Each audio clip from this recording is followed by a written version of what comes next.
CDP எப்படி கேடில் create பண்ணுறதுன்றத பார்க்கலாம் இந்த வீடியோவில். ஃபஸ்ட்டு நம்ம பிடிஎஃப் க்ரியேட் பண்ணுறதுக்கு எப்படி பிளாட் கொடுப்போமோ அந்த மாதிரி பிளாட் கொடுத்துட்டு விண்டோ செலக்ட் பண்ணிவிட்டு நம்ம ஷீட் சைஸ் செலக்ட் பண்ணிடணும். செலக்ட் பண்ணிவிட்டு ப்ரீவியூ பார்க்கணும். பார்க்கும்பொழுது நமக்கு கரெக்டாக ஃபிட் ஆகுதுன்றதை பார்க்கணும். ஸ்கேலும் செலக்ட் பண்ணிடணும். இதெல்லாம் முடிஞ்ச பிறகு நமக்கு வந்து டிஃபால்ட்டாக ak.ctbன்னு ஒன்று இருக்குது நமக்கு அங்கே ரைட் ஹேண்ட் சைட் டாப் கார்னரில்.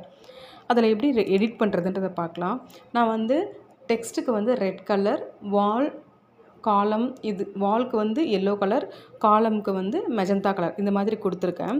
இப்போது டெக்ஸ்ட்டுக்கு பார்த்தீங்கன்னா 0.25, வாலுக்கும் காலமுக்கும் எப்போவுமே சேம் திக்னஸ் கொடுக்கணும், 0.53 0.53. மற்றபடி 3, 4, 5 அதாவது டோர், விண்டோ இதுக்கெல்லாம் வந்து 0.1 0.15 அந்த ரேஞ்சில் கொடுத்தா போதும்.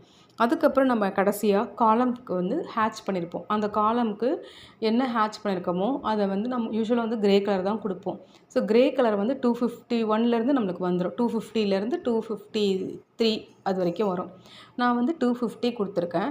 250க்கு யூஸ் ஆப்ஜெக்ட் கலர் கொடுத்துட்டு 0.1 கொடுத்துட்டேன்.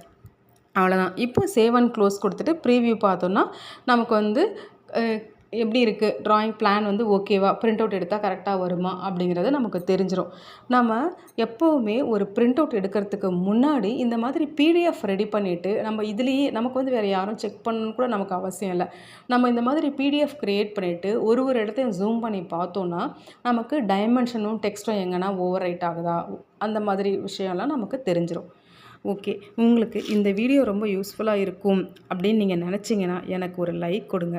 நீங்கள் கொடுக்குற ஒவ்வொரு லைக்கும் எனக்கு ரொம்ப மோட்டிவேஷனாக இருக்கும். தேங்க்ஸ் ஃபார் வாட்சிங்.